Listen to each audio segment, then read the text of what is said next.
Henry Sobanay. It's Scott Wasserman. Here we are. We did it. We did an episode. And I thought to myself, God damn it, we did it. Now we got to do it again. That was the whole problem with doing the first one. The first time you said that it was started with an F, but yeah, now we got to do another one. Right. I'm excited. I'm excited now. So let's just keep doing it. Yeah, let's keep going. So we should probably talk about what happened this weekend.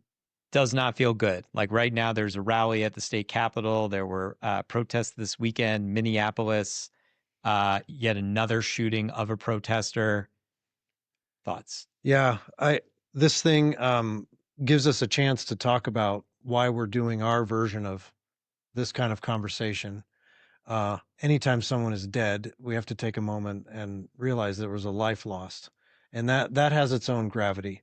Using such a violent episode as a way to foil against our philosophy, I think is something that is available right now. And then as you start to see more information happen, not 5 minutes after, we're 2 or 3 days later now, and there's graphic photographs. The talking points from the federal government have changed, and people are starting to say, well, how serious was this? Was this someone brought a gun to the wrong place, or have we lost the right to bear arms, the right to peaceably assemble, the prospect of addressing our grievances, redressing our grievances?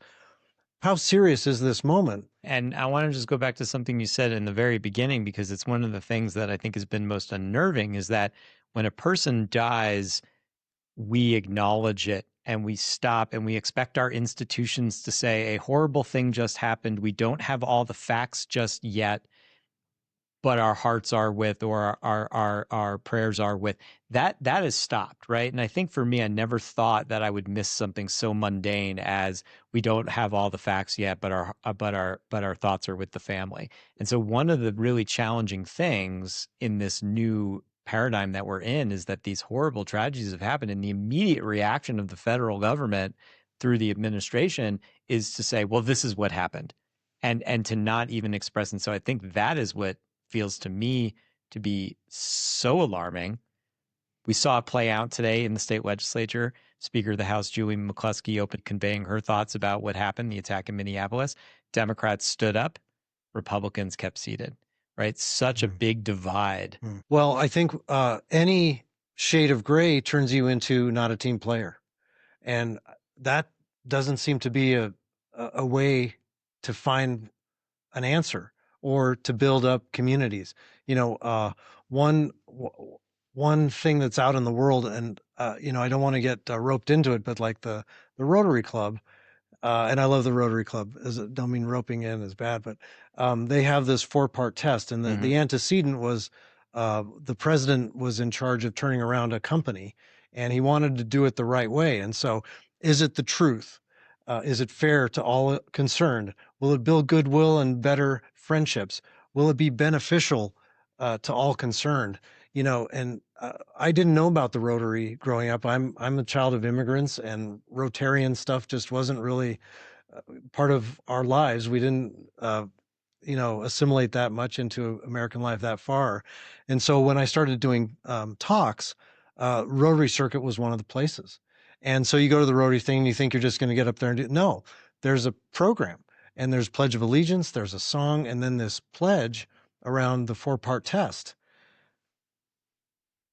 If we threw the 4-part test at more things, how well could things go? Say it again. So what's the 4-part test? Is it the truth? Truth. Is it fair to all concerned? Will it build goodwill and better friendships? And then the 4th part, will it be beneficial to all concerned? Yeah. I remember seeing that one time on a legislator's desk and be like, that's a really good way to approach things. And so, I mean, look, I mean, that's the backdrop, right? And I think what we're trying to do is say, okay, that is the backdrop, but there are things that are going on here in the state of Colorado right now that we got to keep our eye on the ball. And so in that spirit, just like we did last time, I think it's important to ground ourselves in what's going on. So I have the Colorado Sun. That's kind of my go-to. I like the Denver Post, but I'm a big Colorado Sun fan. Right off the bat, Plan to cut Medicaid rates for Coloradans with disabilities, gets no support from governing board, moves ahead anyway. Surveillance, captive audience, and wholesale pricing are in Colorado Democrats' cost of living crosshairs, and data centers are coming to Colorado. Can the parched state handle their big water needs? So, like, there's the backdrop, there's the scary things that sometimes it feels like we can't do anything about. And then, like, here are three issues that just right at the top of the agenda, Colorado policymakers are facing. And here's our challenge. How do you let this very difficult, stressful moment from spilling in and burning down the house here when we have our own work to do? There's a national situation, but we have Colorado problems that Colorado people have to figure out. Our argument is that there's a basis to do that work under that will be more productive and more collaborative, and we'll get a better outcome. Right. So as you look at those, I mean, to me, what grabs me and what I think you and I wanted to talk a little bit about today is like the plan to cut Medicaid rates for Coloradans with disabilities, right? So while Rome burns nationally, here at the state of Colorado, we have $1 billion deficit in the state budget. That comes after last year's $1 billion deficit, and it's starting to become deja vu all over again. And one of the huge proposals that this governor has made to face that deficit is somewhere in the order of 400. I keep hearing different numbers, but like somewhere between 400 and $600 million of cuts to Medicaid. Before we even talk about whether or not we should do that, what does that mean? Well, so for our listeners, thank you for listening. Please like and share and subscribe, whatever they say. We're up on Instagram. Yeah, we're up on all the socials. Yeah, thanks to you and your great efforts. So Medicaid is the state and federal partnership that provides health care to indigent people, disabled people, and children, and also the elderly for nursing home care, long-term care. But there have been some expansions within those populations over the last couple of years, as well as we've had the aging population, we've had inflation and other healthcare costs. So it's all contributing to this budget that has become a bigger share of our general fund than it used to be.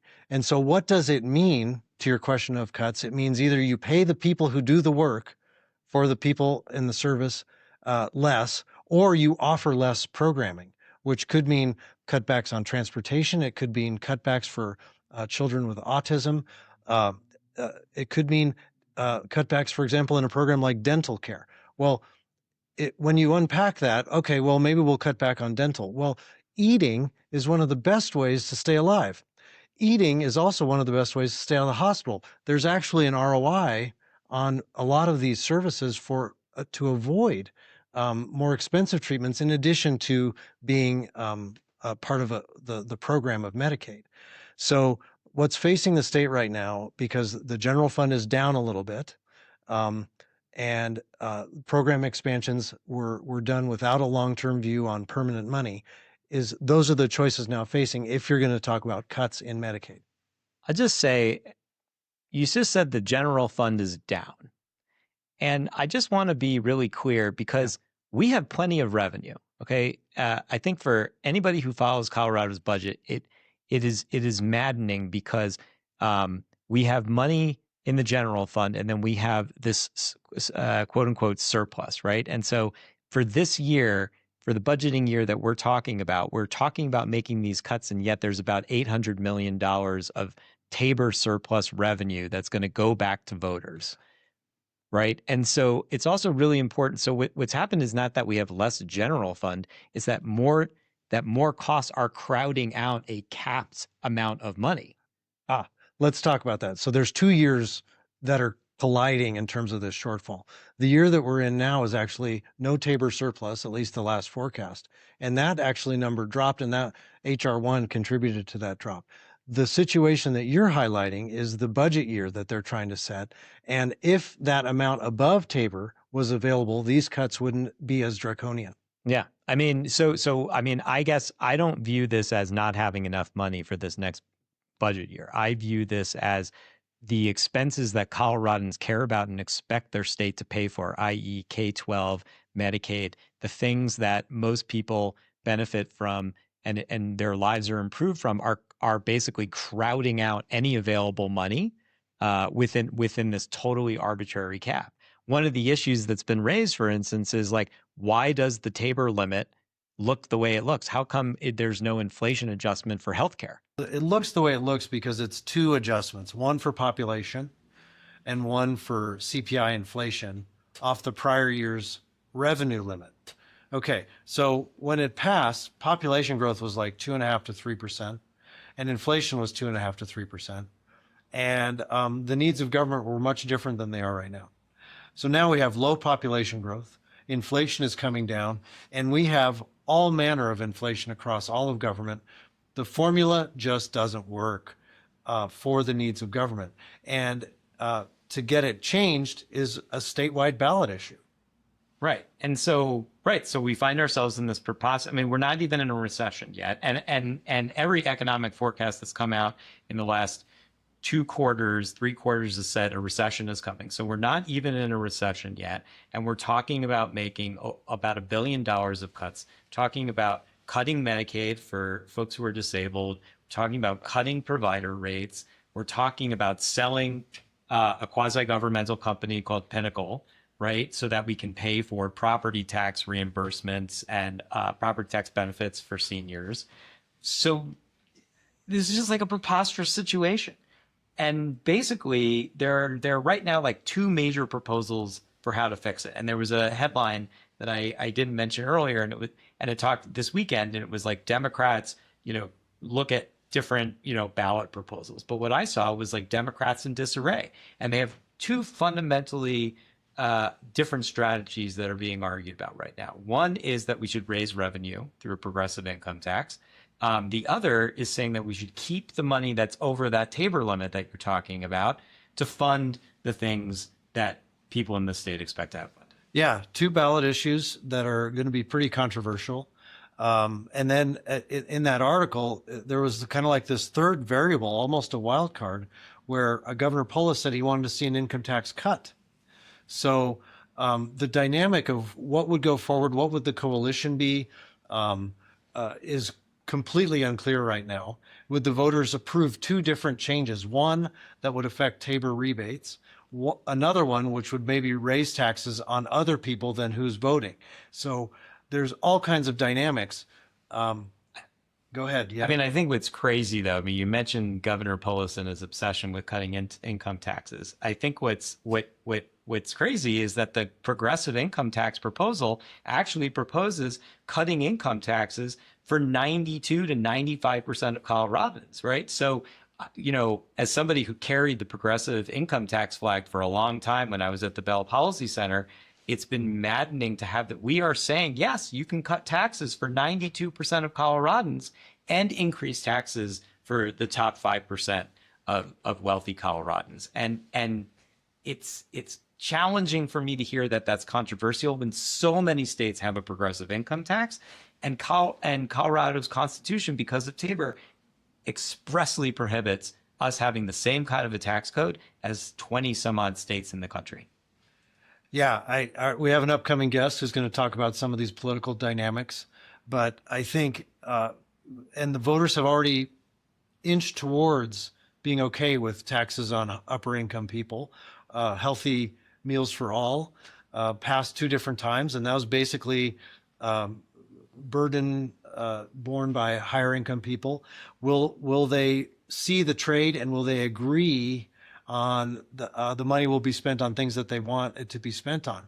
So the 2 kind of if you can have 2 third rails of Colorado tax policy, raise income taxes, and then change the Tabor limit. The interesting thing is that first of all, changing the Tabor limit, I don't think is really going to help us in where we're going, right? Where we're going is an economic recession likely. That's when Tabor surpluses evaporate. We have also, there are so many things that the Tabor surplus goes toward now. We talked about homestead exemption, Proposition 123, affordable housing funding. To tap into the Tabor surplus, I think, is the wrong path. And instead, we need to generate revenue. And let's face it, with income inequality being where it is, where is the money being generated? It's being generated at the top. So you bring up an interesting point that is extremely salient, and it's going to affect the budget that we're in right now and the budget they're about to adopt, which is program expansions need permanent money. And the Tabor rebates are not permanent money because they will fluctuate. And sometimes, to get really, really wonky, they're generated by money that's not even in the general fund. And so this idea that if we could get rid of the Tabor cap, all of our budget problems goes away, doesn't pan out. Yeah. It's like, when I was president of the Bell Policy Center and like talking about these issues and going around, and I'd meet people and they'd say, we need to get rid of Tabor. And I'm like, first of all, that doesn't poll well, and no Coloradan is going to get rid of Tabor. I think we need to update Tabor. I think we need to reform Tabor. I think there are at least 3 things in there that don't work. But as regards the limit, yeah, we've tried this so many times. The voters have said no. They like their rebates, and it actually doesn't work. Even in referendum C, and to even talk about referendum C, you immediately have to get into the weeds. But it was like this 5-year timeout, right? And we said, at the highest point of that 5-year timeout, that can be the new standard. And what happened? We had the Great Recession, and we missed out on a huge opportunity. That I just think tying ourselves in any way, shape, or form to that formula is not the right strategy. Actually, that actually worked out. I don't know if we see that the same way, because the 5-year timeout is the high point, and the last 2 years of the timeout were the down years, but the high year. But it could have been so much higher, was my point. It was like once again we set ourselves this like arbitrary limit. It was the highest point in a 5-year period. And I hear what you're saying. It was more money, and I don't want to look a gift horse in the mouth. But whenever I look at that chart that shows the 5-year timeout in referendum C, and I see when the Great Recession hit, it's like, oh, it could have been so much higher. Oh, well, it could have been higher, but thank God we got it. I mean, we would not have a higher education system without. But my point is that it's arbitrary. And at the end of the day, if we're going to try to do something that's sustainable, I think it's raise revenue from the people who have it for the services that Coloradans depend and count on. One dynamic that we have right now, and that we'll get to way more over the arc of our topics, is how we pay for school funding in Colorado. And we have formulaic increases without permanent money associated with it. It's the second biggest budget now. It used to be the biggest budget in the general fund. Medicaid's now number 1, but they're close to about the same size. And so just paying for the bills that we have, for the formulas that we have in our Constitution, needs new permanent money. I don't believe the average voter understands that right now. And that's a big hill to climb for officialdom to go back out and say, I need more. If they could explain the situation and persuade people, like, keeping what you have is really what's at stake right now with some of these dynamics, it's a really big lift. Okay, so we're back. Well, first of all, we're back on the couch. We got a lot of good comments. I don't know about you, but I got a lot of comments about the couch. Some suggested it would have been well placed in a bordello, perhaps. Identical.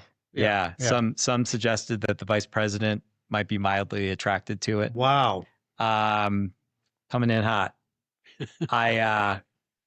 So we just got done talking about the state budget, and we got done talking about the structural deficit that the state has. And when people talk about the budget and they talk about the structural deficit, one can't help but to hearken back to a time in Colorado's pretty distant past now when we had a big structural problem and lots of people came together and they went to the ballot and they actually changed the rules. Yeah. And so our next, wait, you had next guest. Well, our next guest is going to help us remember that time in Colorado. About 20 years ago, we did something at the ballot called referendums C and D. One barely passed and one barely failed, but it reflected this incredible combination of coalition. Democrats, Republicans, not-for-profit sector, business community, and many levels of state and local government collaborating to say, these rules aren't working for us. Let's tweak them in the spirit of the rules that as they were established. And it was a big fight, and the repercussions, good and bad, remain to this day. And one of the eyewitnesses to that, all of that, is here with us today. Who is it? I'm honored to have with us today my good friend and former colleague, Mike Beasley. Welcome, Mike, to Crux Politica. Thanks, What did you guys. call it a second ago? What did I call it? Nerd Bowl? Nerd Bowl? That's okay. We know. Welcome. It's great to have you. Mike, how did you get your start in Colorado politics? Guys, I come from a long line of policemen and firemen. Wondering where I came from. I am a fourth generation native. Come from a very non-political family. A lot of them, we were poor, and how they got out of poverty is they went to go work for the city of Denver, and they just kind of climbed their way out. And so there was a time when I had a relative in every city agency. And so my first job lobbying out of college was for a company that just did local government lobbying. So we did things, little things like Coors Field and DIA. And one thing's led to another, and 30 some years later, here I am not on that couch. I don't want to touch the couch. We don't blame you. Is it true your big launch though into politics was because you wanted to have a beer? It is. I had never been to the Capitol before until I was 18, and I had read about Governor Romer going to sign a bill to raise the drinking age. And I had thought that was a terrible idea because we could go to bars back then. And so I got out the phone book and looked up the state representative that was carrying this bill. And he happened to answer the phone at 7 a.m. For those of us who know him, you'll understand in a few seconds. He answered the phone, and I told him that his bill sucked and what a terrible idea it was. And he got a big kick out of that, thought I should testify because Governor Romer was going to sign it. That was a guy named State Representative Bill Owens. And his Senate sponsor that Thursday was just a slacker in politics, Senator Wayne Allard, who went on to be a U.S. Senator, and then obviously with Governor Owens.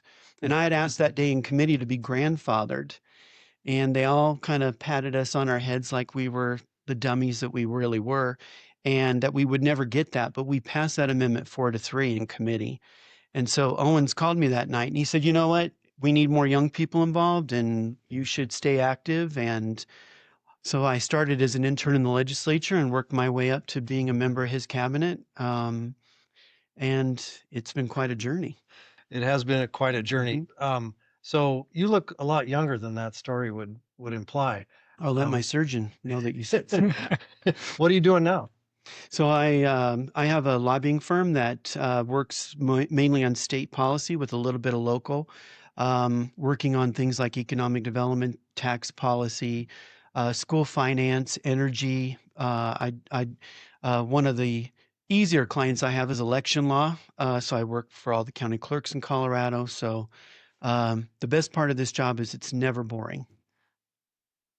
That's right. So in our earlier segments, we talked about the current budget, and then is there some sort of momentum around a big fix? What do you think will happen this year? We're early in the session for 2026. For this budget, what are the big moving parts as you see them? So I think when we look back at the end of this legislative session, it's going to be dominated by a couple of things. One, the state budget and the decisions they made, but I think just as important, the decisions the legislature won't make or don't make. And I think federal policy, hatred of Donald Trump is going to cloud a lot of decisions, whether it's tax policy or criminal justice reform or budget priorities. And so you combine that normally is enough tension to, ruin a good day. But I'm more worried about it than ever because on top of that, it's an election year where we've got a new governor, a new attorney general, new statewide officers. I see historic turnover since term limits in the legislature. I'm seeing a number of primaries, especially on the Democrat side. And I think all of that leads to a lot of tension and bad decisions. You mentioned, because I couldn't agree with you more, that the legislature has kicked the can down the road so many times as it comes to the budget, and there are just some decisions that they have to make. And those decisions could be really bad decisions, i.e. they impact people's lives negatively, but those decisions had to be made. Or they make the decision to say, we're going to change the rules, we're going to go to the ballot, we're going to do something. But it's so clear that something's got to give. So what in your mind are the options, like the real concrete options that face legislators who are looking at the budget right now? So, my view is in an election year, they're going to dip deeper into the reserve. So keep trying to spend that down and continue this trend of one-time funding to get to get the budget balanced.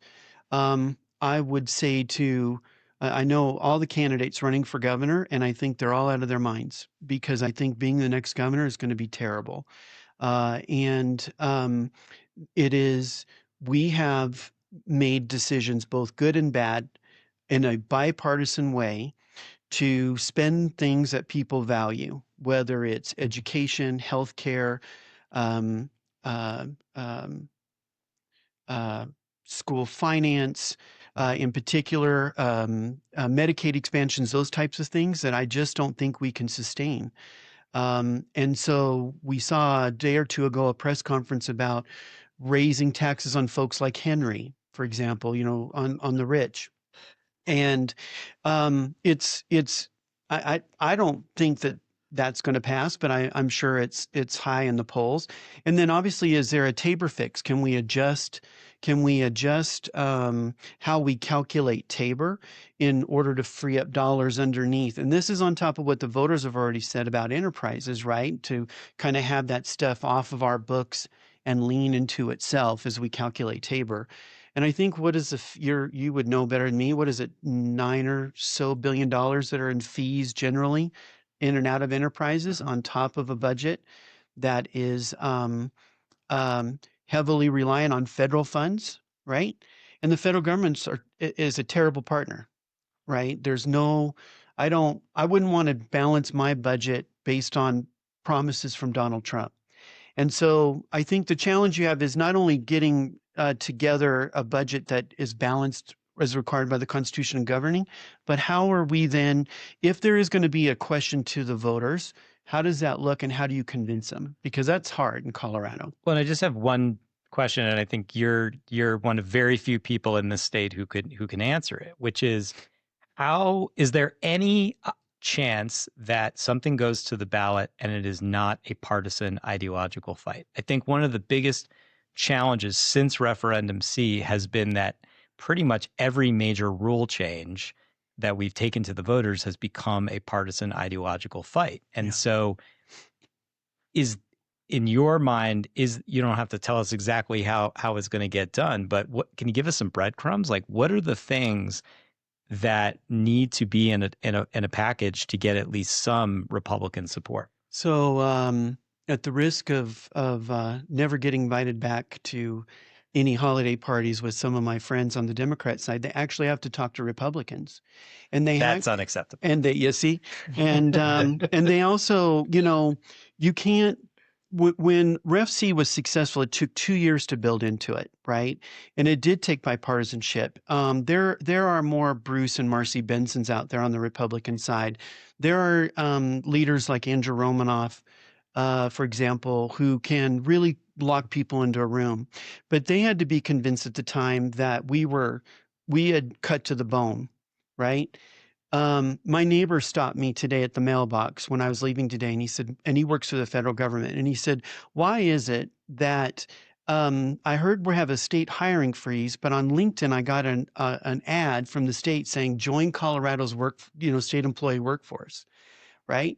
So people, when we were in our situation years ago, you drove 100 miles in some rural counties to get your driver's license, to get your license plates. We had to shut down offices.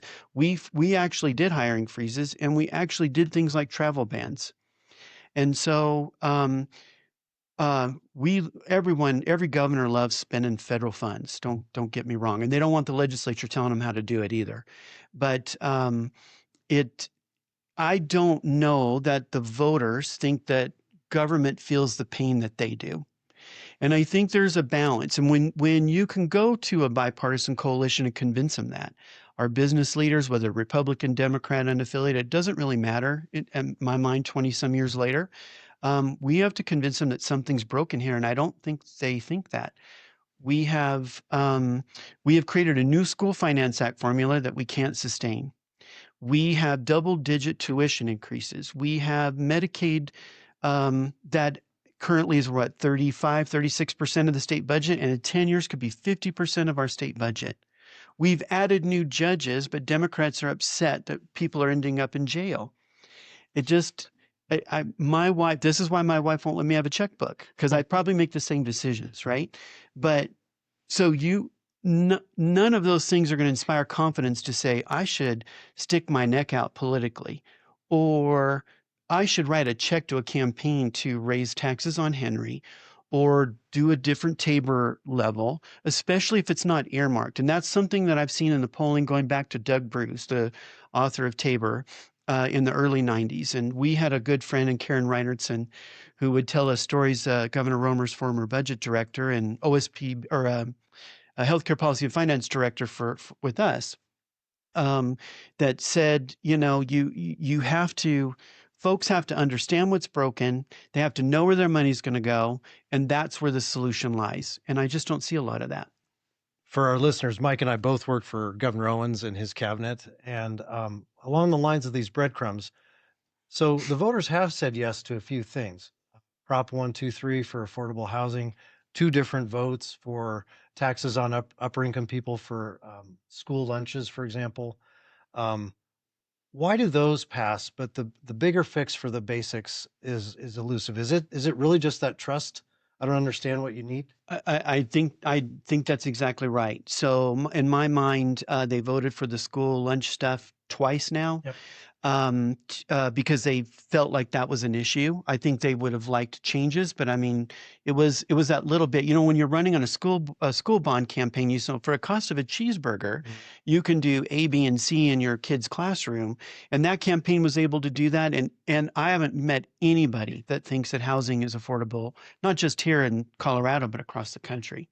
So, I mean, I think this brings up like a really important dilemma and challenge in governing and raising money for governing, because as you said, and as both of you have talked about, we have gone to the ballot with specific problems and specific earmarked solutions, child hunger, housing affordability, and so we have identified the problem, but then the problem is we've come up with specific earmarked dollars that can't be used for anything else. The analogy that I like to use is like we keep building water fountains and statues in front of a house that's crumbling. If you hired a contractor and you said, I want to build an extension onto this house and I want it to be beautiful, and he looked at you and he said, yeah, but the entire main house is falling apart, he wouldn't do the job. And so I feel like this sets up a real problem, which is how do we get folks to continue to approve the right amount of funding for the basics, even when the add-ons are the flashy, gimmicky things that they'll support? Well, I think they need convincing that the dollars that we have are the way they would spend them. We wouldn't use one-time dollars for new programs. We wouldn't hire 7,000 FTE over the last 7 years, state government FTEs. Some of that's in higher ed, right? In fairness. And so whatever this coalition looks like, they're going to have to convince people that those were good things. And what you want to do next will help preserve that, but buy the new shiny things that they're interested in government. I mean, just to layer one more moral aspect to it. I mean, I remember, because confession, there was an earlier podcast. I tried to do a podcast when I was president of the Bell Policy Center. We had 3 episodes. Okay. I just feel like we're going to know that. We're going right? to beat that. But I had Dominic Moreno, who was chair of the Joint Budget Committee. He's currently working for Mayor Johnston in Denver, but had worked in and around the budget. And we came to this central question, which is, do you let the bridge crumble? Right? Yeah. Do you close the parks? Right? And I think that Democrats, because they come from a certain perspective, have been unwilling, I think for very good reasons, to say, no, we're actually going to shut down a college in rural Colorado, or and so it sets up this thing where it's like the people who are governing do not want to make the decisions that would lead someone to believe, oh, state government probably needs more money, because they feel like it's unethical. I'll agree.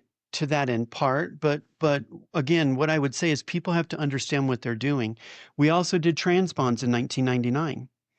That was Governor Romer and his Transportation Commission. We did 28 projects, and the governor I work for went and convinced the voters that we should bond gas revenue to do that, to accelerate those projects and those current day construction prices. People knew exactly the 28 projects they were going to get. And it's the same. Why would it be different on a statewide level versus like a local school district, for example? When I know what schools get in the boiler, what schools get in the new roof, or where the new school is going to go, people want to know where their money's going. It doesn't matter whether it's a Republican, Democrat, or unaffiliated. And I know people keep trying to say we can break this mold and that Colorado has really changed. But, my neighbor that I just described to you a minute ago, I promise you, he's going to vote for whatever your friends put on the ballot. He's going to vote for whatever it is because he believes in that, and that's how he. But I still think in Colorado he's still unique. You still need a majority. So a couple thoughts. So Yeah. it's like there's this conversation that we could continue to have about the thing about state government is that it's like it's amorphous. So When I speak to groups, I say it this way: people know their local governments, right? They see that police car, they see that pothole. No one really knows state government. What do you know about state government? We go and get a driver's license every 5 or 10 years. We might go get our license plates from the county. We might get behind some orange cone that the state paid for, or in my case, you go see my cousins in jail, right? And that's what other interaction do we have? You might have a sick old relative in a nursing home. You know what the solution to this is? And I believe this: signs. I think Yes. like when you go to Washington, D.C. and you look at a federal building, Yeah. it says that it's engraved and it says, we do mail here, or we do. Yeah. I think that like actually government needs to go out of its way to deliberately communicate to people the dollars that you are getting are Yeah. from this, right? Nobody ever likes anyone that they write a check to every month, right? So they just, whether it's your utility bill or your ex-wife or whatever, and everything in between, nobody wants to write anyone a check every month, and they need to know what they're getting for it. And there is a great story to tell about the needs that we look forward. But my worry about a campaign in 26, and I wouldn't go in 26, frankly, I'd go in 27 for different reasons. But I would, when you look at 26, the minute the proponents of a Tabor change say, we did add 7,000 FTE. We added a few thousand kids in full day kindergarten, but we're spending $300 million more a year to do it. That's not going to take opponents of Tabor reform a whole lot to kill that. So here's the scenario that I see as a very realistic possible scenario, and I think what you just said underscores why it may be the case, is that actually we should make big dramatic cuts this year, and they should be painful. And voters need to see what happens when we budget within the parameters that are set up in the state. Yeah. And it's a shame that it got to that. We shut down motor vehicle offices, and we did everything we could to avoid cuts. But we also stopped spending. Right. And these guys have not stopped spending. And again, I want to be an equal opportunity offender. It's Republicans and Democrats in the legislature. It's not, and it's really a matter of prioritization. But right? then what you condemn the next governor to is to have to fight this fight again, right? And all of 2027 is going to have to be dominated, and off years are not great years for revenue measures, right? And so really what we find ourselves in is a situation where this doesn't get better until 2028. So this is real nerdy, but the way I look at the electorate has totally changed over the last 10 years. So those off-year voters are likely going to be, they're not what they were 10 or 15 years ago. Now they're going to be those college-educated voters. Those Trump voters are, I don't think are a reliable vote in an off year. And so I see a more educated voter in 27. And I think anything that Governor Polis can do, and I know some of us disagreed on what he did on property tax. I'm glad he did what he did. I haven't quite forgiven you for that. I understand. I'm still thinking I'm getting into heaven. It's going to be close, but I would say it was the right thing to do because I was concerned about what was going to happen to the state budget, and so my hope is whatever the governor can continue to do to frame this up not just for the spending, but we also, as a state, we want to attract and retain businesses too, right? I mean, I want people to come here to have a good business climate, to expand and to invest. Colorado is, I think it was today in the Business Journal or one of them, about how population is going down in Colorado. That's a trend over the last several years. We just did the briefing on school finance right before Christmas, and we're down like almost 6,000 kids in the middle of the school year. And I've seen that once before, and it was during COVID. I think part of that is because Trump and the federal government are chasing off kids that might be here under a cloud or under suspicion or whatever it is you want to describe it as. But I also think people are moving, and it shouldn't just be a state of really rich folks and poor folks living in Colorado. And I fear that's where we're headed.